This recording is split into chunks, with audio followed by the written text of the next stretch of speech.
तो माता गांधारी ने कहा कि देख पुत्र दुर्योधन, तेरे सारे भाई तो मारे गए, लेकिन मैं तुझसे प्रार्थना करती हूं कि देख, तू रात्रि में 12 बजे पूरी तरह से नग्न अवस्था में मेरे निकट आना, मेरे समक्ष आना। मैं तुझे अपने नेत्रों से देखूंगी। मैंने पति के प्रति प्रतिज्ञा की थी, अपने नेत्रों से देखूंगी तो तेरा ये शरीर वज्र जैसा कठोर हो जाएगा। फिर भीम जब तुझे गदा प्रहार करेगा तो तेरा कुछ नहीं होगा, कुछ नहीं बिगड़ेगा।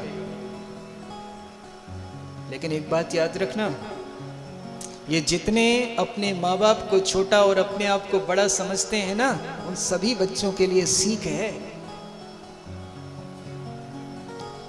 माँ बाप की बात को न मानने की सीख है। दुर्योधन ने कहा कि ठीक है मां, मैं आऊंगा। लेकिन जैसे ही रात्रि में आने को हुआ, दुर्योधन आने को हुआ रात्रि में 12 बजे, जब आने को हुआ तो रास्ते में भगवान श्री कृष्ण मिल गए। भगवान श्री कृष्ण कहते हैं, अरे दुर्योधन कहाँ जा रहे हो? दुर्योधन कहता है कि रात्रि में नग्न आना, ऐसी अवस्था में। अरे राम राम, माँ के पास क्यों जा रहे हो? वो नहीं बताऊंगा केशव, लेकिन माँ ने मुझे बुलाया है। भगवान कहते हैं, अरे दुर्योधन शर्म नहीं आती तुम्हें? अरे तुम अब बच्चे नहीं रहे हो, बड़े हो गए हो। वो बात अलग है कि बचपन में तुम्हारी माँ ने तुम्हें ऐसी अवस्था में खिलाया था, अरे तुम युवा हो गए हो, थोड़ी तो शर्म करो। दुर्योधन कहता है, क्या करूं केशव? तो भगवान ने कहा, कोई बात नहीं, केले का पत्ता ही लपेट लो, कम से कम कमर को तो ढक लो, उसके बाद माँ के सामने जाना।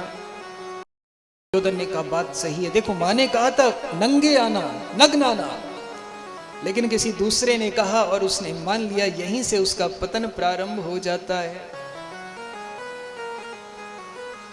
दुर्योधन गया मां के पास, मां के सामने। मां ने जैसे ही नेत्र खोले, पूरा शरीर वज्र का हो गया, लेकिन जहां पर केले का पत्ता लिपटा था वो अंग कमजोर हो गया। मां ने सिर पर हाथ मारा और कहती कि अरे दुष्ट, तेरा कुछ नहीं हो सकता। जिसने अपने माँ बाप की बात को अनसुना कर दिया, जिसने अपनी माँ की आज्ञा का पालन ना किया हो, ऐसे पुत्र की तो भगवान भी रक्षा नहीं करना चाहते, कर सकते नहीं। वो चाहते ही नहीं है कि ऐसा पुत्र जो कि अपने माता पिता की आज्ञा का पालन ना करे, ऐसे पुत्र की मैं भी रक्षा करूं। वो चाहते ही नहीं। माँ बाप की आज्ञा का अवज्ञा कभी नहीं करना चाहिए।